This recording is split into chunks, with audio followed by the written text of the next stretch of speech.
guys, and welcome back to my channel. Today's video is going to be Why Us College Essays Part 2, which I'm very excited about because this is the more fun part for me because it's talking about all the different things that you can include and then how and why to use them, how and when to use them. And I think that these two tidbits are really important because they're reading the Why Us essay not because they want to read more about their university. AOs already know about their university. So in fact, they're trying to figure out why do you care, and in order for them to figure out that, they kind of need to know about your ambitions, your goals, whether they be personal or academic, and what is the basis behind those goals, so what creates them, what basically drives those things for you. So that's what we talked about in the first part of the video, so if you haven't seen that, please go check that out. But today we're going to be focusing a lot on this part about what tools colleges offer that you can use to communicate these ambitions and goals of yours. And so let's get into it. Okay, so the first one that we're going to talk about that I enjoy are clubs. Every school usually has this on a roster online. You're going to have to do some digging for it. Sometimes it can be hard to find, but they basically have all clubs on record, and usually there's at least over 100 for a lot of schools. So there's basically something for everyone. So these are a really great opportunity to mention, let's say, when to mention these if you have high school ECs that you want to continue doing in college, or if you have niche interests that maybe can't be fulfilled in class. So an example of this for me is that I really like computational and engineering applications to the brain. And you don't really get to involve coursework in that until like your senior year of college. So, but there's a club where I can do neural networking, and so that way I can fulfill that interest throughout all 4 years of college. And not just wait until senior year. So there might be some sort of niche interest that you have within your major that you want to explore in an extracurricular as well. And then how you would go about mentioning it is that you want to riff off your activities list if it's extracurricular rated from high school or your major essentially. And what I mean by riff off, I'm going to define that word really quickly. Riff basically means introduce via or transition with. So I'm going to introduce my desire to participate in neural networking via the fact that I want to major in neural engineering. So I might briefly say, to further expand on my neural engineering education, I want to do this club. And that's like kind of a very short transition to introduce XYZ club. If I'm transitioning from high school extracurriculars, you can just say continue doing XYZ activity on your list, and you can even do X, Y, and Z. Basically what I mean is that if you want to continue doing choir and peer tutoring, I would say that's fair to mention both in the same sentence, and then both like choir and peer tutoring clubs on campus that you can do. I love how I rewrote the same thing twice, but you get what I mean. So that's really cool about clubs. And if this isn't relevant to you, then don't mention it. I wouldn't mention clubs at all if this is something that you're not relevant, that isn't related to you. But usually because people want to go to college and pursue some sort of thing, there's usually a club for everyone. So I think that's why they're a great tool to just throw out there. Here are my interests that I want to continue pursuing in my life. The next big thing that we should talk about are professors. This is really common. A lot of people know to mention these, and I think that's great because research is really cool. Speaking of research, when to mention this is if you're really into research or you have niche academic interests, kind of like I mentioned before, that you can pursue via professor's research that is a little bit more in depth than what you would learn in class. Now, how to go about mentioning this is also super important. Because this is usually where I see the most people mess up. When you mention a professor, you can't just name drop them. Name dropping is a no-no because admissions officers don't know every single faculty member, and even if they did, it's unlikely that they memorize what exactly each faculty member is working on. So it's important to know that the professors all have unique research questions. So if you're choosing professor, you want to make sure that you're choosing a professor who is in the exact same niche interests you have. And if you don't have niche interests yet, then I might maybe hold back on mentioning a professor.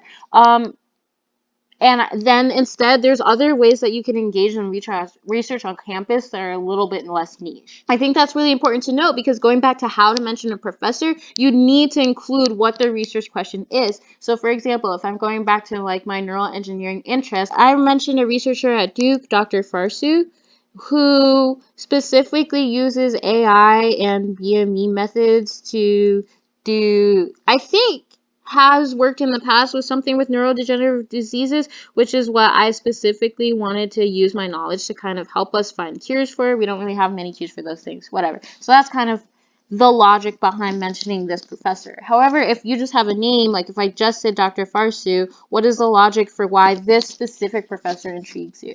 So you really want to do your research on your professors. So you want to read their bios, because that's all online, and read their research websites if they have those, because a lot of labs will have lab websites where you can find a lot of information about the kinds of research and the topics that they're working on. So you need to do a lot of things before you pick a professor, because we need to understand the logic behind why that professor interests you. I think that's really important. A lot of people don't do that. A lot of people don't do that. So if you do that in your YS essay, that makes it a lot more effective than what admissions officers would typically see. Okay, so this is really applicable for those of you who have interests in research but don't really have specific niches that you want to apply.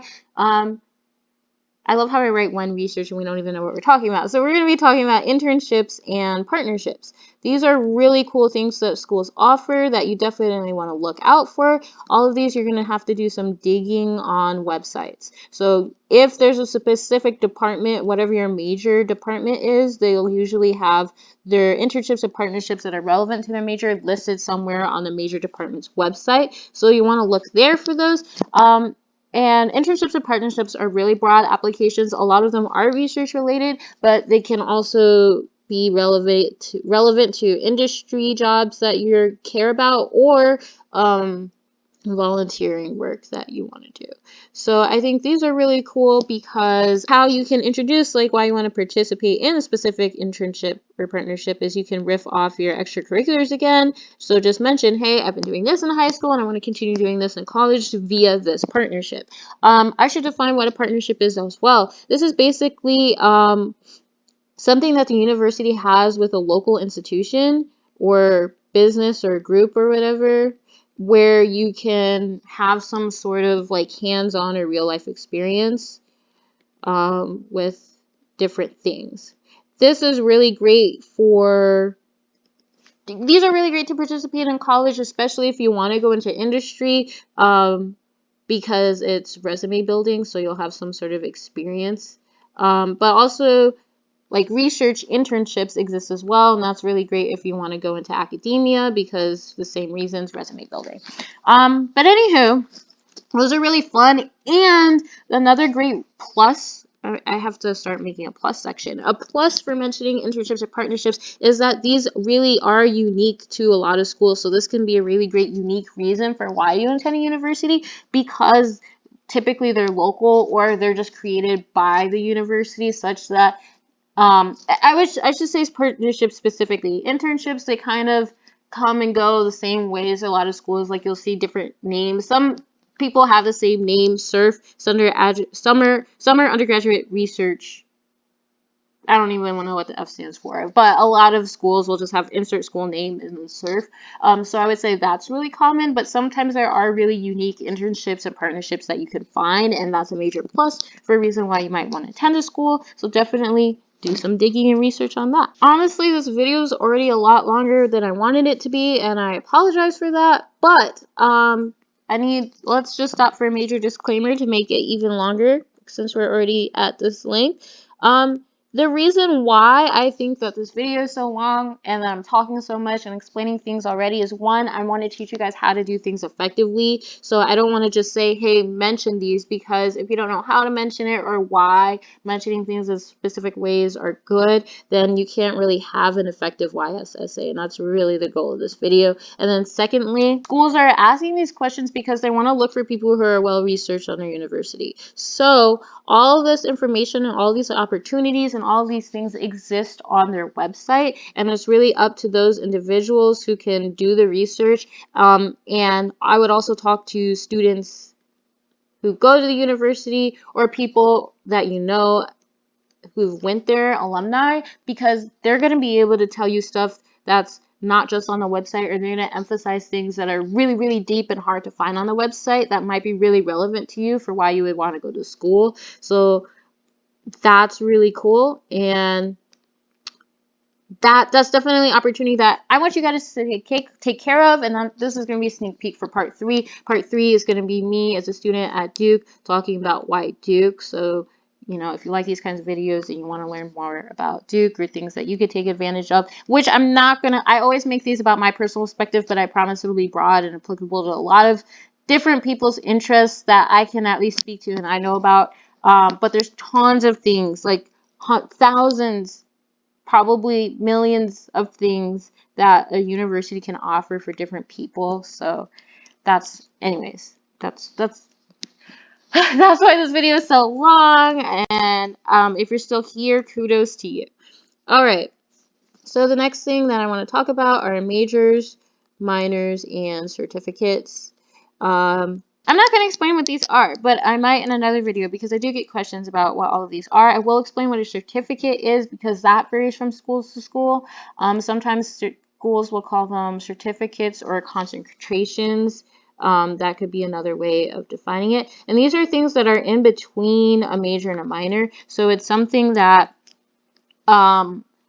is a qualification above a minor, below a major, and it's a series of coursework that usually has some, at least, and it varies from school to school. At Duke, our concentrations involve some sort of research or real world experience on top of being qualified enough to get that sort of concentration. And because not every single university has concentrations or certificates, honestly, not every university has the same major and minor. So plus of those things they are like a uniqueness to the school that's relevant to you.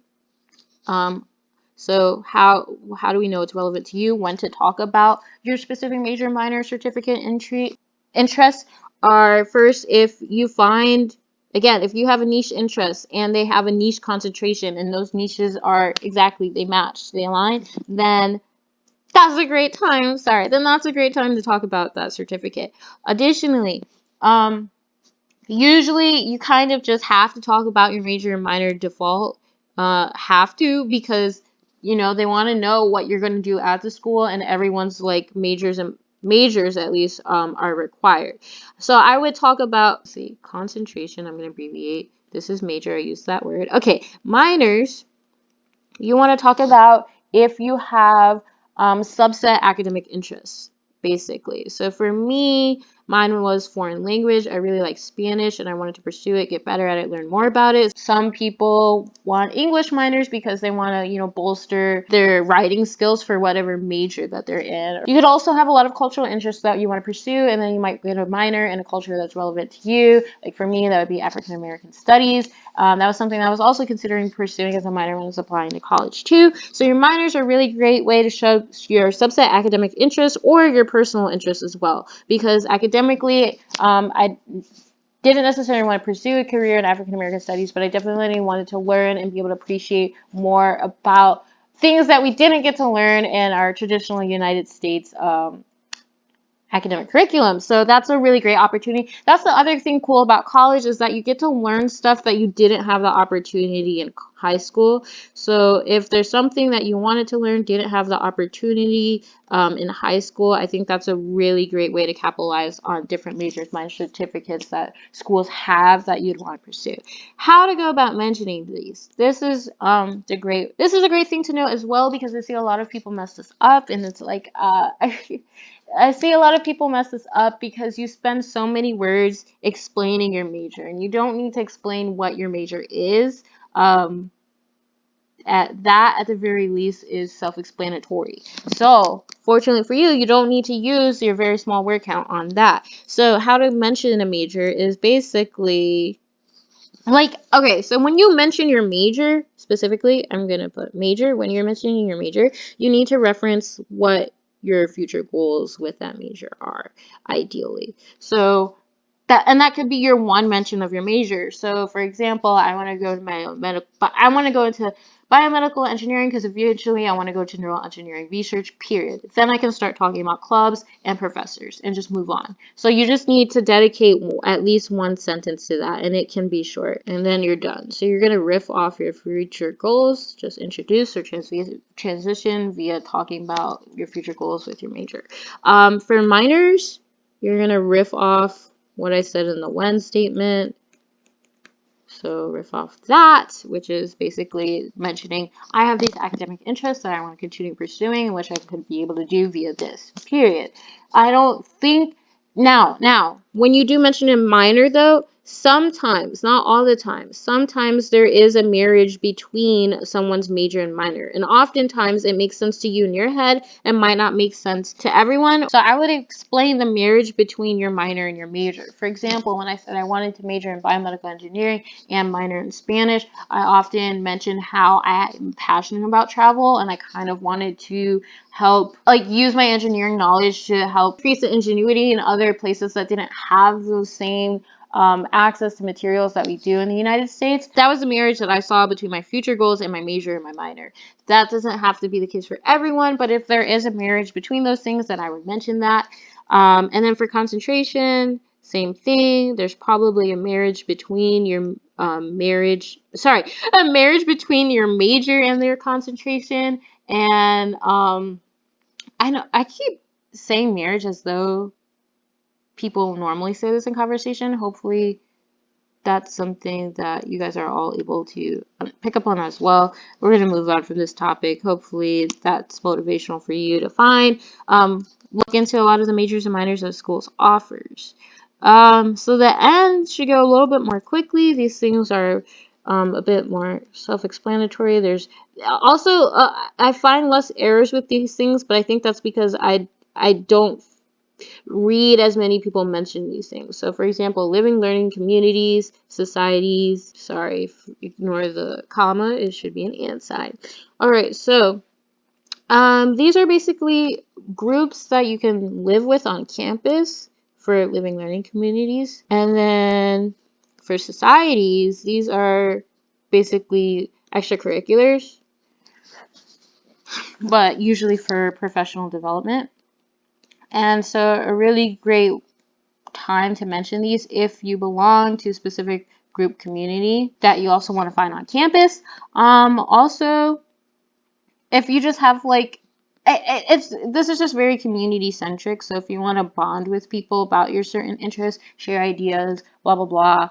I say blah blah. I'm sorry, but like if that's something that interests you and that you feel like you could benefit from, then that's a really great time. Like a great time to look into these and also mention them in your college essay. So how you go about that, I typically would just riff off extracurriculars or personal experiences.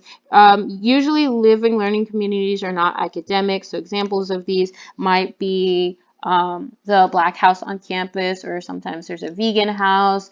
I'm trying to think of other ones that those are the ones that I'm most familiar with. There might be a Jewish community or Asian American community, and it varies from university to university. So that's that's a plus. These vary, so that's going to be a unique aspect of the school if you find a learning community that reflects your interest. I will caveat, I just said it doesn't relate to academic things, and that could kind of be a lie because I know my friend was in a living learning community at Georgia Tech, and it was very research engineering application focused. So I think that was really cool. So there might be a living learning community for everyone out there. It's just going to vary from school to school. So that's a really great plus to look out for and see why would you want to go to X university. So another really common one are traditions. This is really great to mention if you're interested or really into, what do you call it?